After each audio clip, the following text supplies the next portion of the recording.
महामहिम राज्यपाल महोदय जी के द्वारा जो अभिभाषण सदन के सामने रखा गया, जिसके समर्थन में डॉक्टर मंजू सुभाष जी ने प्रस्ताव रखा, उनके समर्थन में मैं बोलने के लिए खड़ा हुआ। अभी मैं बड़े ध्यान से नेता प्रतिपक्ष पूर्व मुख्यमंत्री समाजवादी पार्टी के राष्ट्रीय अध्यक्ष जी की बातें सुन रहा था। मुझे लगता है कि पूरा उत्तर देंगे तो बहुत देर तक आपको सुनना पड़ेगा, लेकिन कुछ बातें मैं शुरू में जरूर कहना चाहूँगा।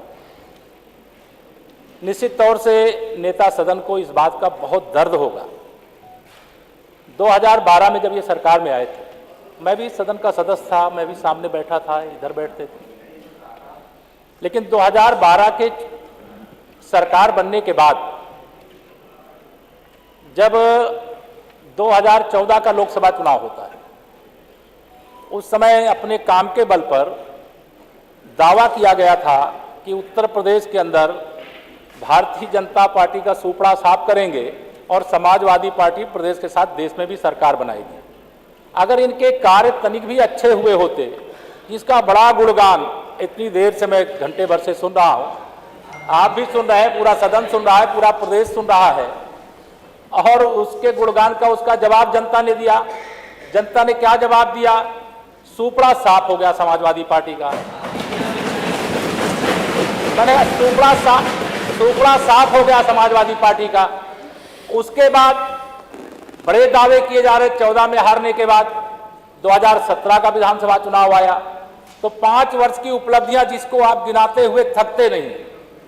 मैं नहीं जानता हूं ये आपको कौन सा रोग है। अगर कोई रोग है, मैं कहूंगा आप जांच नहीं कराएंगे, लेकिन मैं माननीय अध्यक्ष जी से जरूर ये निवेदन करूंगा, माननीय नेता प्रतिपक्ष जी जहां से भी चाहे ठीक से इलाज करा ले, और इलाज करा करके जो भी योजनाएं आती, हर योजना को एक स्टिकर जैसे समाजवादी पार्टी का चस्पा करके अब इस रोग से मुक्त हो जाइए। 5 साल बाहर रह गए, 5 साल के लिए फिर बाहर हो गए हैं।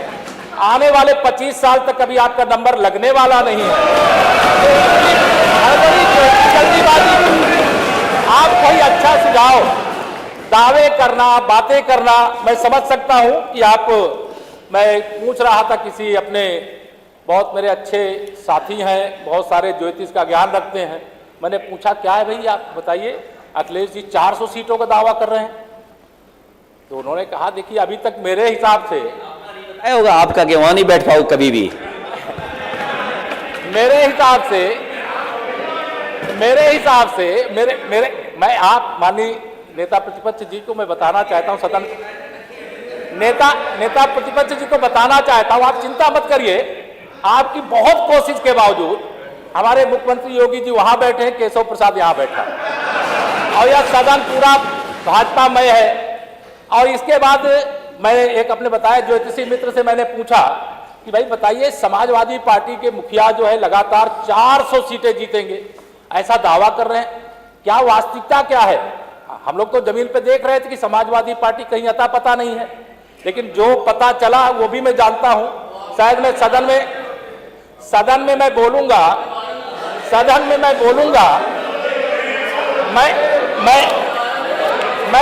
में बोलूंगा।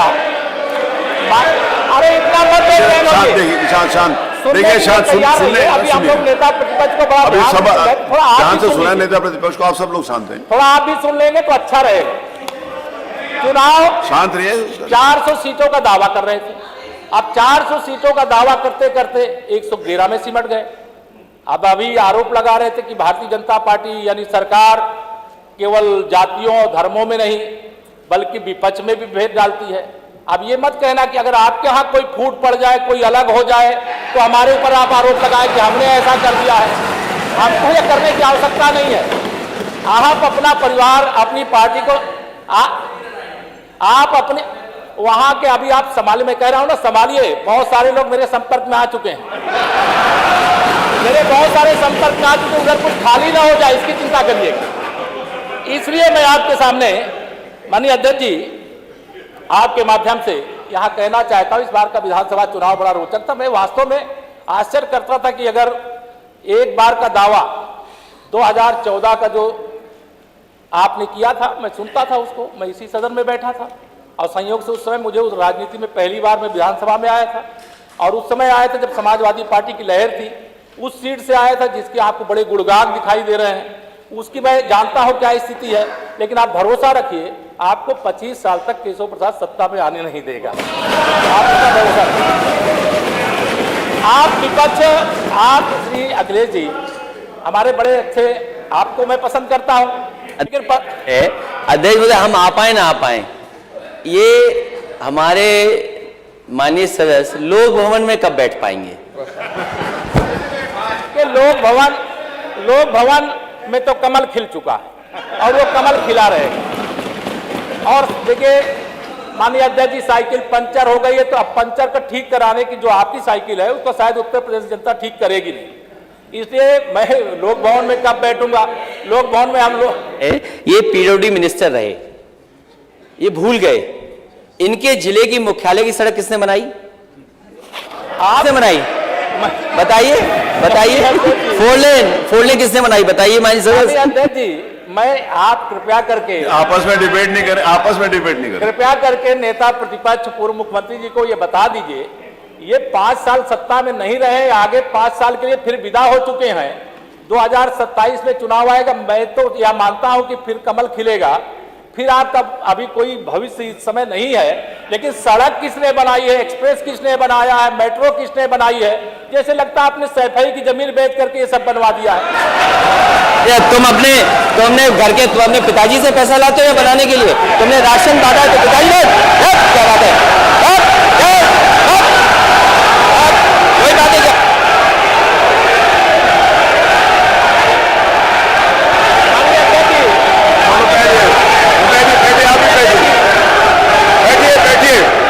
बैठिए, आप भी बैठिए, राजेश जी आप भी बैठिए, सब लोग बैठे, आप भी बैठिए, आप भी बैठिए, सब लोग, नेम जी बैठिए, राजीव बैठो, आप भी बैठिए प्लीज, आप भी बैठे, आप बैठिए, आप बैठिए। जवाब हो गया, उन्होंने दे दिया, आप बैठिए, आप हो गया जवाब, वो नेता है ना माननीय अखिलेश जी ने दे दिया, आप बैठिए, आगे बातचीत चलने दीजिए, बैठिए। नहीं, कड़वी बात अगर कही है तो कड़वी बात सुनिए भी ना, दोनों बात, आपने भी कड़वी बात कही, उन्होंने सुनी, उन्होंने कड़वी बात की, आप सुनिए, बैठिए, मनीष जी, मनीष सिंह जी बैठिए, आप भी बैठे, सब लोग बैठे। अध्यक्ष जी,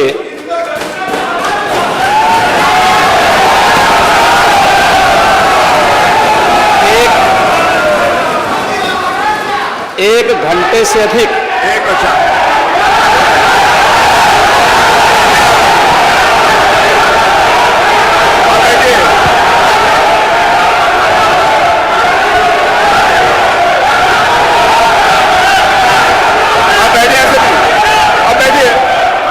माननीय अध्यक्ष जी, नेता सदन खड़े हैं, माननीय आप अनुमति दे चुके हैं, उसके बाद ये शोर शराबा ठीक नहीं है, ये उचित बात नहीं। अध्यक्ष जी,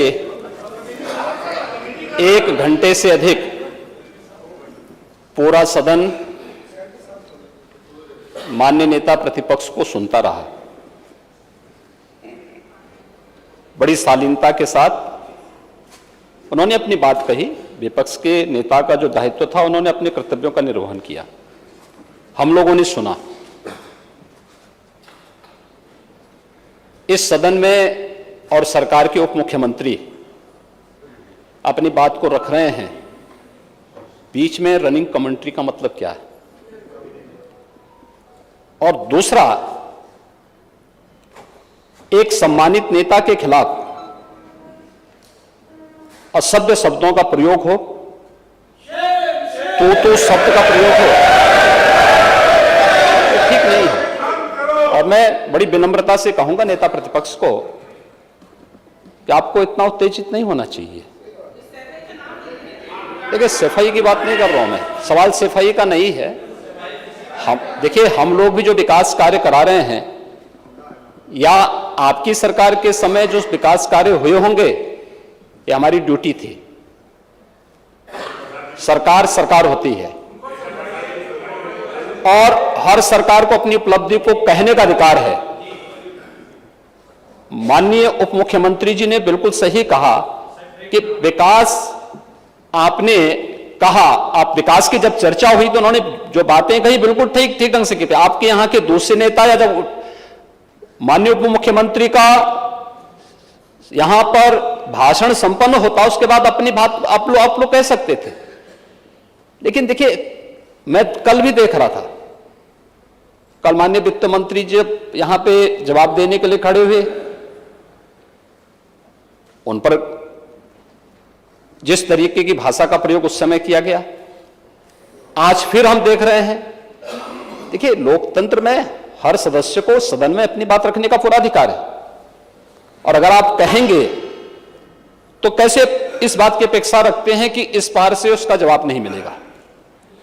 पूरे 1 घंटे से अधिक समय तक पूरा सदन और खासतौर पर सत्ता पक्ष से जुड़े हुए सभी मान्य सदस्यों ने आपकी बात को बहुत ध्यान से सुना।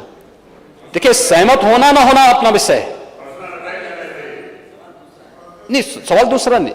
देखिए सवाल, देखिए सफाई भी इसी प्रदेश का हिस्सा है। अध्यक्ष महोदय, सवाल ये नहीं है, मैं सुनने को तैयार हूं। अच्छा, मुख्यमंत्री जी बोल रहे हैं, सफाई भी तो इसी प्रदेश का हिस्सा है। नहीं सफाई, देखिए भाषा आप उसको बाद में बोल सकते हैं।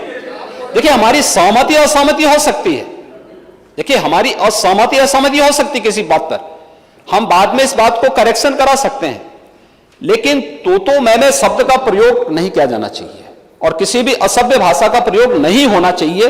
और मैं माननीय अध्यक्ष जी से अनुरोध करूंगा कि अगर इस प्रकार की शब्दावली प्रोसीडिंग का हिस्सा बनी है तो कृपया उसको हटवा दें, क्योंकि यह गलत परंपरा होगी और मैसेज का देश के अंदर खराब जाएगा। हमें हमेशा इस बात को ध्यान में रखना होगा, सदन की मर्यादा का ध्यान हर हाल में बनाए रखना होगा। दूसरा, जब एक सदस्य बोल रहा हो तो सदस्य के बीच में, और खासतौर पर उप मुख्यमंत्री बोल रहे हो, तो बीच में रनिंग कमेंट्री करना, बीच में धमकी देना, ये चीजें ठीक नहीं है और मुझे लगता है सदन की मर्यादाएं इससे आहत होती हैं। कोई भी इसको नहीं स्वीकार करेगा और मैं विनम्रता से कहूंगा माननीय नेता प्रतिपक्ष को, उनका सम्मान है, वे सबसे बड़े विपक्षी दल के नेता हैं और मुझे लगता है कि इस मर्यादा की अपेक्षा केवल सत्ता पक्ष से ही न करें, विपक्ष भी उस मर्यादा का पालन करेगा तो दोनों का सम्मान बना रहेगा और यह सम्मान दोनों का बना रहे। देखिए, सहमति और सहमति लोकतंत्र की ताकत है, या आवश्यक नहीं, हम ये नहीं कहते हमारी बात से सहमत हूं, या मैं ये भी नहीं कह सकता कि मैं आपकी बात से सहमत हूं। जब मेरी बारी आएगी, मैंने तो पूरे 1 घंटे तक आपकी बात को सुना, मेरी बारी जब मेरे दल की ओर से मेरी बारी लगाई जाएगी, मैं उस दिन अपनी बात को यहां पे रखूंगा। मैंने आपके पूरे भाषण को इसलिए सुना ही नहीं, प्रोसीडिंग मंगाऊंगा, फिर देखूंगा, उसका पूरा जवाब भी दूंगा यहां सदन पे, और मैं उम्मीद करूंगा कि सभी विपक्षी नेतागण उस दिन यहां पर हमारी बात को भी सुनेंगे। लेकिन एक सरकार के वरिष्ठतम नेता में से एक और उप मुख्यमंत्री जो लगातार दूसरी बार उप मुख्यमंत्री हो रहे हैं, उनके द्वारा अपनी बात को रखा जा रहा हो, मुझे लगता है शालीनता से हमें सुनना चाहिए। अगर हमें लगता है गलत हो रहा है, देखिए बहुत सारी चीजें अगर हम भी इस बात को कहते, बहुत सारी चीजें नेता प्रतिपक्ष भी ऐसी थी जो आपत्तिजनक हो सकती थी, हमने सुना, भाई हमें जो स्वीकार करना होगा वो स्वीकार करेंगे और उसका जवाब देंगे भी, लेकिन बीच में इस तरीके की उत्तेजना दिखाना उचित नहीं है। देखिए, माहौल इससे खराब होता है और अनावश्यक रूप से बाहर मैसेज खराब जाता है। हमारे बारे में टिप्पणियां होती हैं, सदन के बारे में टिप्पणी होती है, हर एक सदस्य की मर्यादा भंग होती है और सदस्य की इसका सम्मान बाहर तार होता है, पब्लिक में इसका मैसेज खराब होता है और इस प्रकार की शब्दावली का प्रयोग न हो। और अगर ये तो शब्द का प्रयोग हुआ है तो मैं आपसे अनुरोध करूंगा कि कृपया इसको सदन की प्रोसीडिंग का हिस्सा कतई न बनाने दिया जाए, क्योंकि ये आने वाले समय में नजीर बनेगा। फिर यही होगा जो इससे पहले इस सदन में होता रहा है, उस चीज को हर हाल में रोकना होगा। और मैं आपसे विनम्र अनुरोध करूंगा कि ये रनिंग कमेंट्री, बीच में धमकी देना, ये चीजें बंद होनी चाहिए। अच्छा होगा कि कार्रवाई को दिखवा लूंगा। धन्यवाद। मैं कार्रवाई को अध्यक्ष महोदय, जो बात अगर नेता सदन ने कहा कि कोई अनपार्लियामेंट्री लैंग्वेज या वर्ड्स आए तो उनको निकाल दिया जाए, मैं भी सहमत हूं, लेकिन मेरा अध्यक्ष महोदय वही निवेदन ये भी है कि किसी को पर्सनल नहीं कहा जाना चाहिए।